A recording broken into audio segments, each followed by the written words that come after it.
Hola, ¿qué tal amigos de YouTube?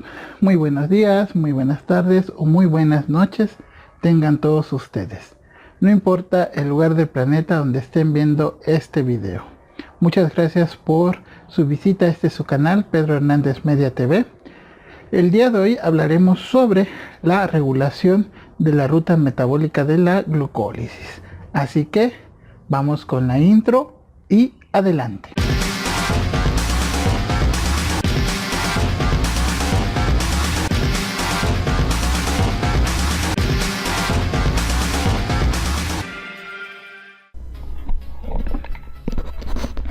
Hola, ¿cómo están?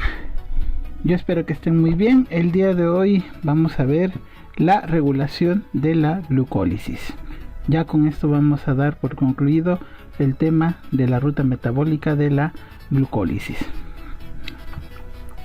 La glucólisis se regula enzimáticamente en los 3 puntos irreversibles de esta ruta metabólica. En la primera reacción, acuérdense, de glucosa a glucosa 6-fosfato por medio de la enzima hexocinasa. En la tercera reacción, de la fructosa 6-fosfato a fructosa 1,6-bifosfato por medio de la enzima fosfofructosinasa 1. Y en la última reacción de la ruta metabólica, o el último paso, que vamos del fosfonol piruvato al piruvato por la enzima piruvato-sinasa. Esos son los 3 puntos de regulación de la glucólisis. Son las 3 reacciones irreversibles de esta ruta metabólica. Veamos, la hexocinasa es un punto de regulación poco importante, ya que se inhibe cuando hay mucha glucosa 6-fosfato en el músculo. Es un punto poco importante, ya que la glucosa 6-fosfato se utiliza para otras vías metabólicas o para otras rutas metabólicas. Normalmente es inhibida por la glucosa 6-fosfato y es activada por el fósforo inorgánico. Así se regula la actividad de la enzima hexocinasa. Y aquí tenemos la reacción que cataliza esa enzima de glucosa a glucosa 6-fosfato. Como vemos, es una reacción irreversible. Regulación de la fosfofructosinasa 1. Y esta es la enzima más importante de la regulación de la ruta metabólica de la glucólisis, ya que es la enzima reguladora del flujo glucolítico. Por ejemplo, ¿por qué decimos esto? No hay un monosacárido, excepto la fructosa hepática, que entre a la glucólisis y que no pase por la fosfofructosinasa. Todos los monosacáridos pasan por esta vía, excepto la fructosa que se produce en el hígado. Por la hexocinasa no pasa tampoco las glucosas provenientes de la glucogenólisis, que es otra ruta que vamos a ver más adelante, que es la degradación del glucógeno que tenemos almacenado. La piruvato-sinasa es la última reacción de la glucólisis y no puede ser, por tanto, el principal punto regulador de la vía. 2. La fosfofructosinasa 1 es la enzima principal de la regulación de la glucólisis, como ya les había mencionado. Cuando está activa, cataliza muchas reacciones y se obtiene más fructosa 1,6-bifosfato, lo que permitirá a las enzimas siguientes transformar grandes cantidades de piruvato. Si esta enzima está inhibida, se obtienen bajas concentraciones de producto y por lo tanto se obtiene poco piruvato. Esta enzima es controlada por regulación alostérica. Por un lado, se va a activar gracias a niveles energéticos elevados de ADP y de AMP, inhibiéndose cuando existe una gran cantidad de ATP y de citrato. Y por otro lado, se activa en presencia de un metabolito generado por la fosfofructosinasa 2, que es la fructosa 2,6-bifosfato. Ok, entonces esta enzima normalmente va a hacer que el flujo se vaya hacia piruvato cuando hay altas concentraciones de ADP y altas concentraciones de AMP. Esto significa que la célula requiere energía, que las concentraciones de ATP han disminuido, por lo tanto necesitamos que toda la glucosa que entre se desvíe a piruvato para generarnos ATP. Por el caso contrario, una vez que tenemos gran cantidad de ATP y de citrato o de ácido cítrico, que es el precursor del ciclo de Krebs, pues la enzima se va a inhibir. Quiere decir que las demandas energéticas de la célula están por el momento ya llenas, satisfechas, ¿de acuerdo? Entonces cuando hay una gran demanda de ATP, la enzima va a producir piruvato. Cuando tenemos concentraciones elevadas de ATP y de citrato, la enzima va a dejar de desviar el producto hacia piruvato. El ATP inhibe esta enzima, pues si hay una alta concentración de ATP, entonces la célula no necesita generar más, que es lo que acabamos de decir. El citrato, si hay una alta concentración de citratos, entonces se está llevando a cabo el ciclo del ácido cítrico o el ciclo de Krebs, y este ciclo aporta mucha energía, entonces no se necesita realizar glucólisis para obtener más ATP ni piruvato. Es decir, cuando el ciclo de Krebs empieza a generar energía, se inhibe la glucólisis. El AMP y el ADP a bajas concentraciones de esta molécula implica que hay una carencia de ATP, por lo que es necesario realizar glucólisis para generar piruvato y energía, como ya les había mencionado. Entonces aquí tenemos un esquema de la fosfofructosinasa 1, que es inhibida por ATP, se activa por ADP, AMP y fructosa 2,6 bisfosfato, que es lo que tenemos acá. Regula negativamente el ATP, regula positivamente AMP y ADP. Regula negativamente el citrato, regula positivamente la fructosa 2,6 bifosfato para desplazar el equilibrio hacia acá. El ATP, y vamos a ver cómo se lleva a cabo entonces la inhibición por la enzima. El ATP se puede unir al centro activo, sustrato que se une igual a las formas tensa y relajada. Sitio alostérico. El ATP como inhibidor se une preferente a la forma T, ejerciendo como efector negativo. Entonces el ATP se puede unir a la enzima en el sitio activo o en un sitio alostérico. Cuando normalmente va a ejercer esa regulación negativa, entonces se va a unir a un sitio alostérico. La base estructural del comportamiento alostérico con el ATP es conocida.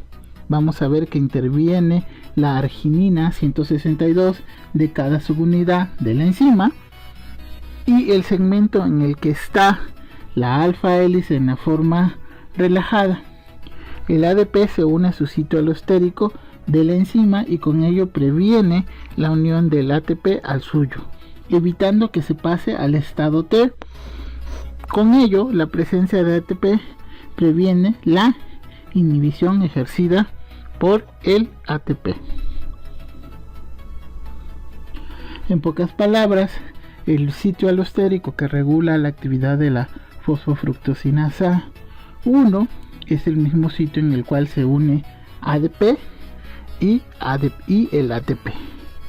Cuando se une el ATP al sitio alostérico, vamos a evitar, o se va a evitar, que se una el ATP. Por lo tanto, la enzima va a quedar en una forma relajada, que es la forma que tiene mayor actividad enzimática.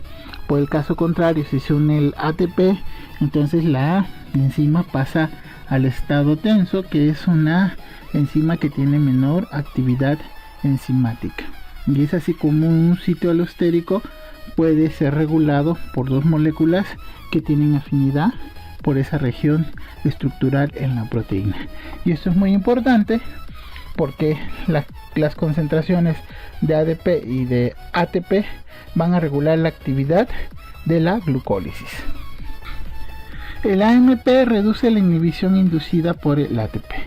El ATP y el AMP se pueden originar por la acción de dos enzimas, por la creatina sinasa, que nos va a utilizar fosfocreatina, más ADP nos va a dar ATP más creatina, o por la adenilato sinasa, que usa dos moléculas de ADP, un ATP y AMP. Eso es lo que el producto de la acción de la adenilato ciclasa.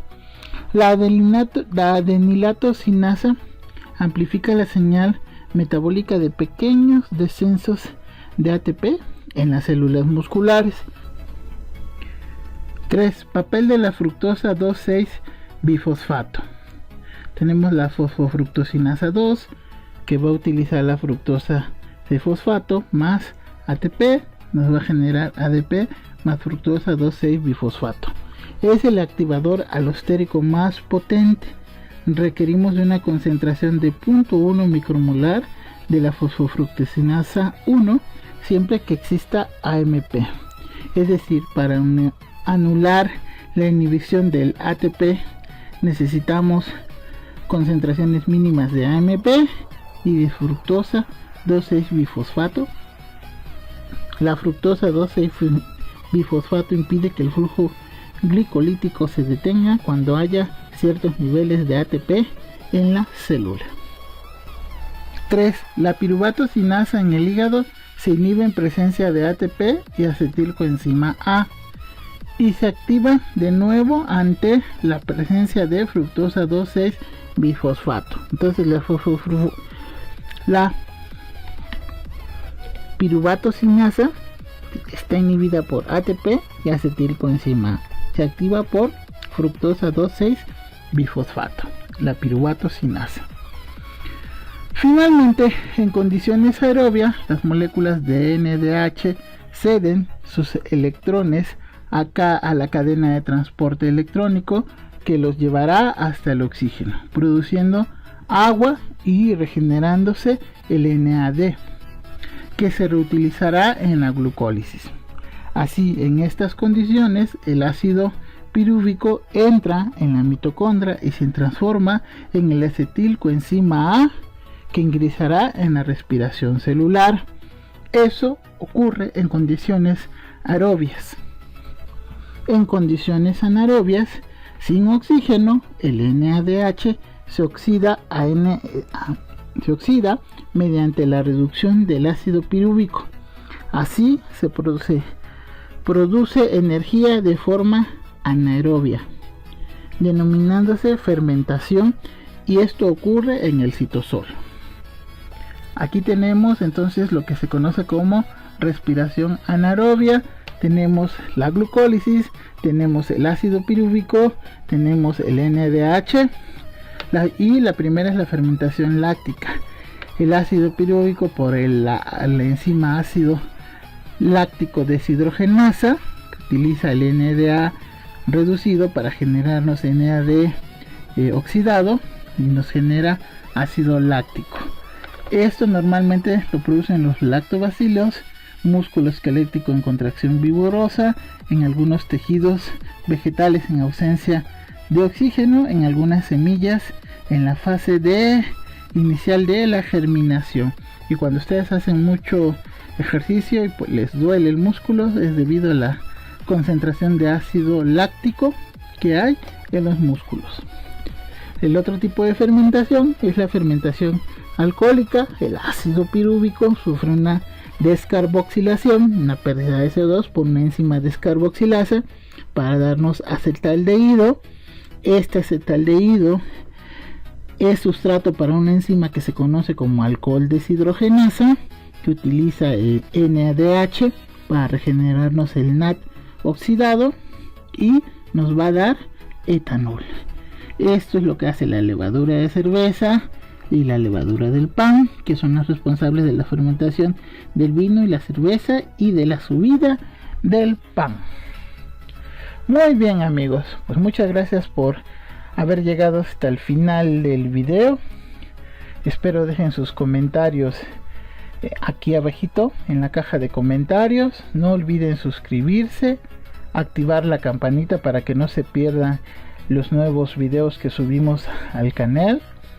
Por su atención, muchísimas gracias y nos estamos viendo hasta la próxima.